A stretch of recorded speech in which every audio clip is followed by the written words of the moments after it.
नमस्कार दोस्तों, मैं सब्यसाची बैनर्जी फिर से आप सब लोगों का एक बार स्वागत करता हूं मेरा channel happy fins and nature में। सबसे पहले तो आप सब लोगों को हैप्पी दशहरा, हैप्पी दुर्गा पूजा। माफ़ कीजिएगा, वीडियो अपलोड करने में थोड़ा लेट हो गया क्योंकि दुर्गा पूजा दशहरा सब कुछ था साथ में, तो मैं थोड़ा बिजी हो गया था उस मामले में, के लिए मैं वीडियो अपलोड नहीं कर पाया। हालांकि जितने लोग वीडियोस में कमेंट किए उन लोगों को मैं रिप्लाई देता रहा जितना जल्दी हो सके। तो चलिए आज का हमारा जो टॉपिक है उसके बारे में बात करते हैं। हमारा टॉपिक आज है कि आप अपने फिशेस को किस तरह से बीमार होने से रोक सकते हैं, किस तरह से आप अपने फिशेस को एक अच्छा एनवायरनमेंट दे सके जहाँ पे उसको बीमारी ना हो किसी भी तरह का। तो चलिए शुरू करते हैं फिर।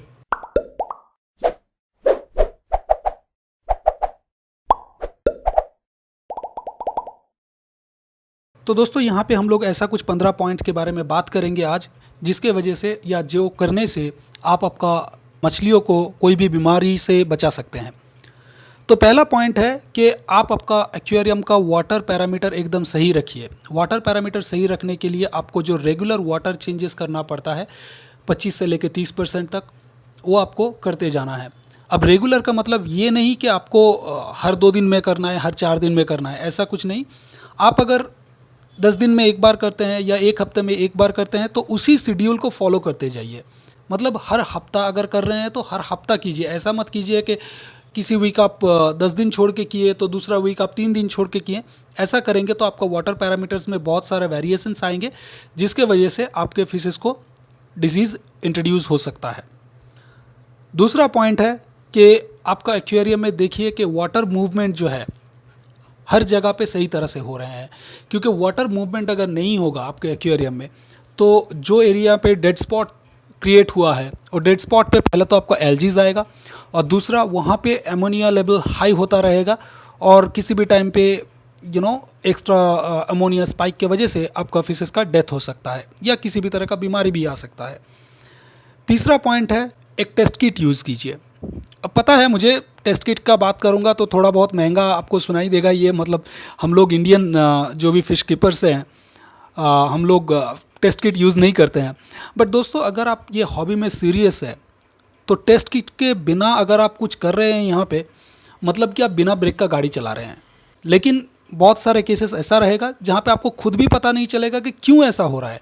आपका मछली मर रहा है तो क्यों मर रहा है, प्लांट्स ग्रो नहीं हो रहा है तो क्यों नहीं हो रहा है। अब जब तक आप किट्स यूज़ नहीं करेंगे तब तक कोई आपको इस बारे में कुछ नहीं बता सकता है, चाहे वो उसको कितना भी नॉलेज हो। तो टेस्ट किट एक मस्ट है। चौथा पॉइंट कि आप अगर हाई लाइटिंग यूज़ कर रहे हैं, CO2 इंट्रोड्यूस कर रहे हैं आपके एक्वेरियम में, तो उसके लिए एक टाइमर यूज़ कीजिए। मैनुअली मत कीजिए, क्योंकि मैनुअली करेंगे तो उसमें आप एक तो टाइम ठीक तरह से मेंटेन नहीं कर पाएंगे, और दूसरा टाइम के अलावा अगर कोई भी मतलब किसी दिन आप भूल सकते हैं जहाँ पे एक स्पाइक आ जाएगा, जहाँ पे आपका जो वाटर पैरामीटर्स है उसमें बहुत सारा वेरिएशंस आ जाएंगे, जिसके वजह से अनवांटेड एल्गी ग्रोथ्स होगा और उसके अलावा फिशेस में बीमारी भी आ सकती है। उसके बाद जो पॉइंट है, आप आपका एक्वेरियम में कोई भी शार्प ऑब्जेक्ट मत रखिए। मतलब कि जो भी नोकीला चीज़ है, कोई भी नोकीला चीज़ें मत रखिए, कोई भी नोकीला डेकोरेशन उसमें मत डालिए, ताकि फिश अपने आप को हर्ट कर ले और उसके बाद वहीं से इन्फेक्शन फैलना चालू हो जाए। इसके अलावा जो नेक्स्ट पॉइंट है कि कोई भी मेटल डेकोरेशन आप यूज़ मत कीजिए। 7वां पॉइंट है कि आप अपना एक्वेरियम को पूरी तरह से साइकिल होने दीजिए। मैंने ऑलरेडी आप लोगों को इसके पहले का वीडियो में मैंने बताया है कि न्यू टैंक सिंड्रोम क्या होता है। टैंक सिंड्रोम के वजह से बहुत सारे फिशेस मरते हैं, तो प्लीज़ अपने टैंक को फुल्ली साइकिल होने दीजिए। थोड़ा इंतज़ार आप लोगों को करना है यहाँ पे, लेकिन इस हॉबी का मेन चीज़ है दोस्तों पेशेंस रखना। पेशेंस रखिए, एक्वेरियम को पूरी तरह से साइकिल होने दीजिए, फिर धीरे धीरे करके एक एक करके फ़िश आप ऐड कीजिए। एक साथ में बहुत सारा फिशेस ऐड कर देंगे, बायोलोड ऐड कर देंगे, आपका फिशेस 2 दिन 4 दिन 5 दिन शायद रहेगा, उसके बाद मरना चालू हो जाएगा। उसके बाद जो नेक्स्ट पॉइंट है कि आप आपका एक्वेरियम का जो फिल्टर है, फिल्टर को रेगुलरली क्लीन करते रहिए। रेगुलरली मतलब ये नहीं कि रोज़ क्लीन करना है या जब भी आप पानी चेंज कर रहे हैं तभी आपको क्लीन करना है, ऐसा कुछ नहीं है। आप चाहे तो 1 महीना 2 महीने में एक बार उसको क्लीन करते रहिए। देखिए कि आपका जो फ़िल्टर मीडिया है, फ़िल्टर मीडिया क्लॉग्ड ना हो गया हो, आपको फ़िल्टर में जो पानी जा रहा है वो सही तरह से फिल्ट्रेशन के बाद ही निकल रहा है, वहाँ पे कोई लीकेज वगैरह ना हो। और अगर खास करके आप एक्सटर्नल फ़िल्टर यूज़ कर रहे हैं तो एक्सटर्नल फ़िल्टर में ये बहुत ज़रूरी है, क्योंकि आपका जो फ़िल्टर है एक्वेरियम के बाहर रहता है, अगर ये सही तरह से काम नहीं करेगा दोस्तों तो आपका फ्लोर पे पूरा पानी फैल सकता है। उसके बाद नाइन्थ जो पॉइंट है, नाइन्थ पॉइंट यह है कि आप अगर किसी भी वजह से केमिकल फिल्ट्रेशन यूज़ कर रहे हैं, केमिकल कुछ भी पैराफिन्स वगैरह या फिर आप एक्टिवेटेड कार्बन वगैरह यूज़ कर रहे हैं, तो उसको रेगुलरली चेंज कीजिए, हर 2-3 महीने में एक बार चेंज कीजिए। क्योंकि चेंज अगर नहीं करेंगे तो जिस वजह से आप ये केमिकल फिल्ट्रेशन डाल रहे हैं, ये फिल्ट्रेशन मीडिया ठीक उसका उल्टा काम करेगा। 10th पॉइंट यह है कि आप अपने फिशेस को ओवरफीड मत कीजिए। ओवरफीडिंग के वजह से बहुत सारे टाइप का बीमारी आ सकती है। फिशेस का कॉन्स्टिपेशन भी हो सकता है, या फिर कोई भी एक्स्ट्रा अमोनिया स्पाइक तो हो ही सकता है। आपका वाटर पैरामीटर्स चेंज हो सकता है, जिसके वजह से बहुत सारे टाइप का डिसीज़ आपके फिशेस को आ सकती है। 11 पॉइंट यह है कि जब आप फिशेस खरीद रहे हैं तो बहुत ध्यान से फिशेस को खरीदें। ऐसा नहीं कि मतलब आप दुकान पे गए, जो भी फिश आपको अच्छा लगा देख के आप खरीद के लेके आ गए। आपको पहले इसके बारे में थोड़ा रिसर्च करना पड़ेगा कि कौन सा फ़िश के साथ कंपैटिबल है। अगर ये कंपैटिबिलिटी का लिस्ट के मुताबिक आप फ़िश नहीं रखेंगे तो नॉर्मल सी बात है कि जो एग्रेसिव फ़िश है वो नॉन एग्रेसिव फ़िश को हर्ट करेगा, और एक बार हर्ट हो गया तो जो नॉन एग्रेसिव फ़िश है उसका यूजुअली इम्यूनिटी थोड़ा कम रहता है, तो जिसके वजह से एक बार उसमें अगर कोई भी बीमारी आ गया तो ये बीमारी फिर वाइल्ड फायर की तरह फैलती रहेगी और आपका दूसरे फिशेस को भी वो बीमारी आ जाएगी। उसके बाद का जो नेक्स्ट पॉइंट है कि आपका एक्वेरियम हमेशा ऐसे जगह पे रखिए जहाँ पे कोई लाउड म्यूज़िक ना हो, जहाँ पे रूम टेम्परेचर कांस्टेंट रहे। ऐसा जगह पे एक्वेरियम को रखिए जहाँ पे डायरेक्ट सनलाइट ना गिरती हो। इससे 2 आपको फ़ायदे होंगे। पहला, आपके एक्वेरियम में एल्जीज का प्रॉब्लम कम रहेगा। दूसरा, आपका वाटर टेम्परेचर बहुत ज़्यादा हाई या लो नहीं होगा, तो उसके वजह से आपके फिशेस को मरने का चांसेस या बीमार होने का चांसेस कम रहेंगी।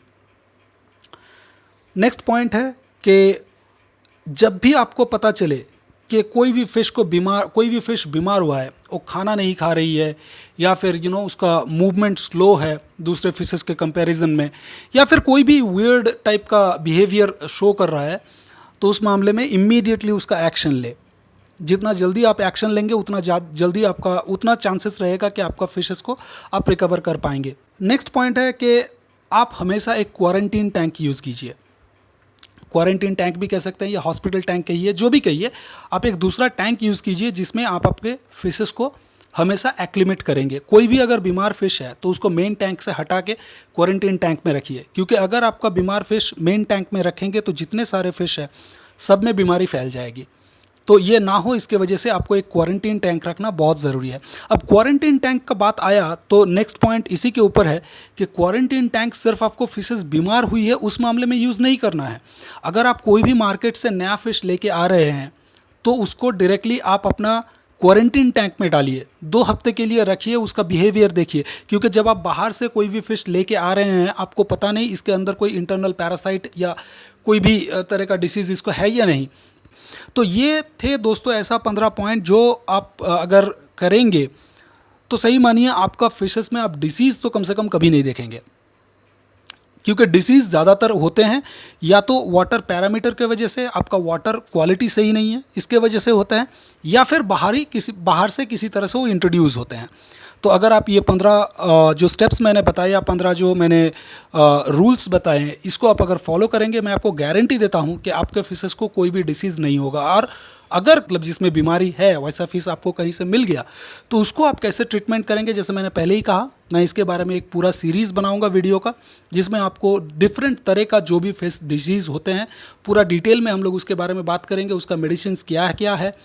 तो प्लीज़ उस वीडियो के लिए वेट कीजिए थोड़ा, उसको रिलीज़ मैं जितना जल्दी हो सके करूँगा। और दोस्तों आज के वीडियो के लिए इतना ही था।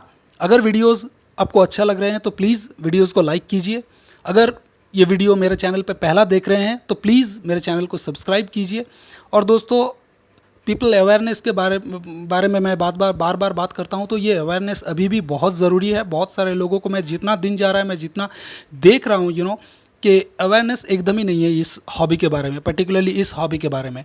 तो हम लोगों को ये अवेयरनेस ज़्यादा फैलाना है, तो वीडियोस को जितना हो सके उतना शेयर कीजिए ताकि ज़्यादातर लोगों तक मेरा ये मैसेज पहुंच सके। कमेंट करना मत भूलिए, क्योंकि जैसे मैं हमेशा कहता हूं, आपके कमेंट्स बहुत ज़रूरी है हम लोगों के लिए, ताकि जब भी आपको कोई भी प्रॉब्लम हो हम लोगों को पता चले और उसको हम लोग एक साथ में मिलके सॉल्व कर सकें। तो वीडियो देखने के लिए बहुत बहुत शुक्रिया दोस्तों, मिलते हैं नेक्स्ट वीडियो में।